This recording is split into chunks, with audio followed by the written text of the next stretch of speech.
it's going to be based on user feedback. And how do you differentiate authentic user feedback from, for example, what we're really fighting here are the trolls? I mean, that's one thing that we can agree is very morally wrong and misleading. So when they're purporting to be other people who they're not, and they're not voicing actual, personal opinions, and they bloat their numbers per capita. Instead of just one voice, it appears to be hundreds of thousands. How do you now balance that when you drop the fact checkers? Mr. Chairman, if I may. Congressman, first of all, any type of inauthentic behavior is prohibited on our platforms. Any type. You have to be your authentic self on our platforms. And it's especially, and I would say that in the case of any kind of coordinated inauthentic behavior, that can rise to the level of what we would call network disruptions, with my colleague Rob described earlier in our presentation, and how we treat those types of abusive networks. To your question specifically about community notes, I need to be very honest. This is a very new program that we are running, and I just don't feel qualified to completely answer the question about how it works, as it's only rolled out, I believe, yesterday. I feel very qualified to answer a lot of other questions about these issues, but on that one, I think we just have to come back to the committee. If you have specific questions, I think that the chairman and the committee are putting together a list of follow-up questions, and we'll be happy to try to address that one as well. Thank you. Just one last question to the Honorable Chairman, if there are resource persons who could oblige, because you already mentioned that in Facebook you only allow your authentic self. But anecdotally, that isn't the case, especially here in the Philippines. I don't know if it's the same outside the Philippines, but if you've been monitoring, one of the issues that we have are these massive troll farms in which people purport to be other people, and precisely to bloat out their, public, in order to shape public opinion sentiment. So what measures do you have to ensure that? Is it possible to implement something in which, truly, not just, currently, if I understand it correctly, the closest that Meta has come to identifying authentic users would be phone numbers. By requiring phone numbers as a two-factor authentication, ideally it's 1:1, but we've passed the SIM registration bill. It's now a law. It hasn't curbed the number of SIM cards being registered to, being used by one person but registered in other persons. So how do we go about it? I see Mr. Abrams doesn't agree, and I agree. It isn't the best way, but from my understanding, SIM registry, the phone numbers was being used by Meta to sort of validate whether a person is not. You have verified accounts in which you require them to submit IDs, but not everyone's verified. So what steps is Meta taking? What steps could they take to curb these inauthentic users? Mr. Chairman, if we go ahead. Mr. Chairman, may I respond? Actually, I actually am agreeing with you that SIM card registration was probably the way to go. That way you're getting at the bottom of the pyramid. Over 80%, I believe, and I want to go on the record as saying that's my belief right now. I don't have the actual numbers in front of me. Over 80% of our Filipino community of users uses phone numbers to register. But to say that phone numbers are our sole way of checking for authenticity is not the case. There are many back-end engineering cues that our analysts look at to determine the authenticity of an account. To that end, that's probably what flagged the Honorable Congresswoman's a false positive, and that's why we were able to restore it as well. But to go into too much granularity as to the cues we use would give bad actors an advantage. So perhaps an executive session with your good office would be in line for a further discussion on that, Paul. I would just if I may add, the inauthentic behavior. I think in our latest report, but again, we can go look up the exact figures. But we've used AI, for example, to remove, I think, 2 billion accounts in the last transparency report for inauthentic behavior. And so again, we can get you the exact numbers. We report those transparently. But what I would also just emphasize, and I think this is really important because I get your question is about troll farms. So I just want to address that head on.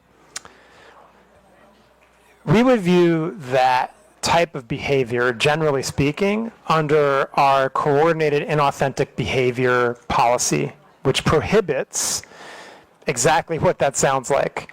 Any kind of coordination by people not being honest about who they are for the purposes of spreading misinformation, right? And we have very stringent policies on that, where not only if we find someone engaged in that kind of behavior, we don't just take down that account. We do what we call fan outs, and we investigate what other accounts that account is coordinating with. And that is what leads us to undertake much larger network disruptions of accounts that are coordinating in abusive behavior on our platform.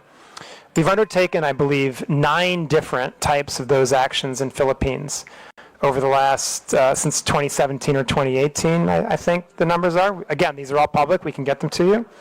And I think it's really important to point out, this is where our relationship with law enforcement really comes into play.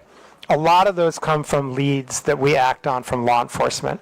And the intel sharing goes both ways. And so I would emphasize to you, I'd continue to emphasize to law enforcement, although they already know this, and other members of this committee, if you have reason to believe that there are accounts that are engaged in that kind of behavior on our platforms, please do send them to us.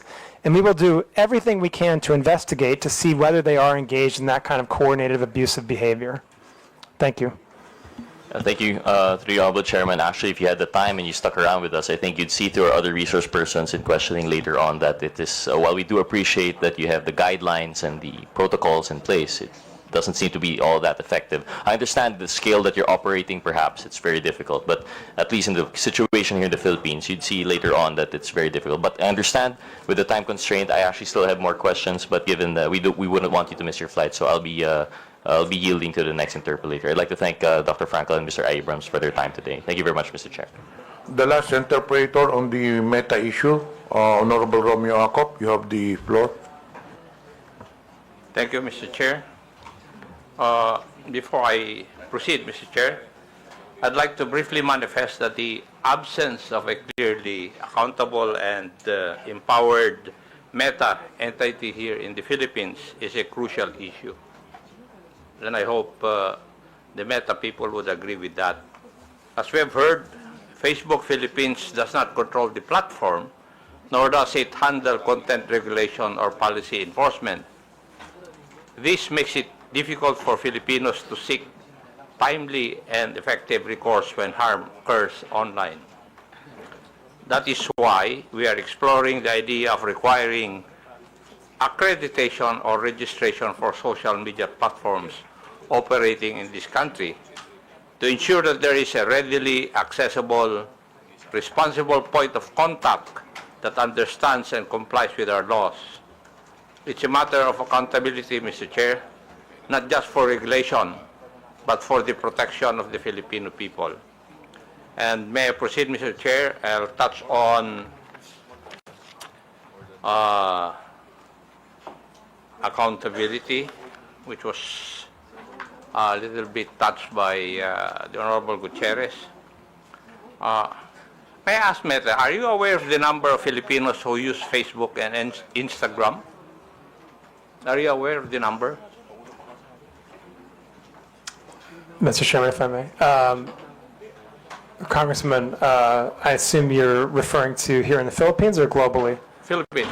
Yes, I think the last numbers that we've reported were over 90 million. 90 million. Over Filipinos. 90 million. Okay. And would you agree that you have a responsibility to these users to keep the space you provide them free and open? You have that responsibility, would you agree?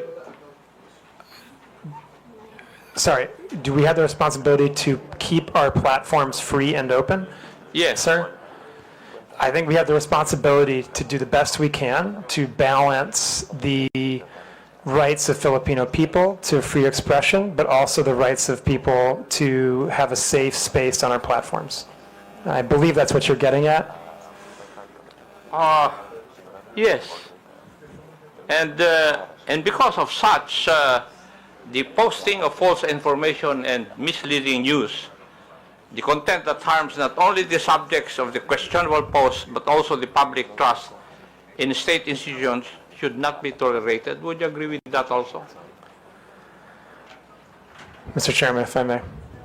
Well, the answer is yes or no. I think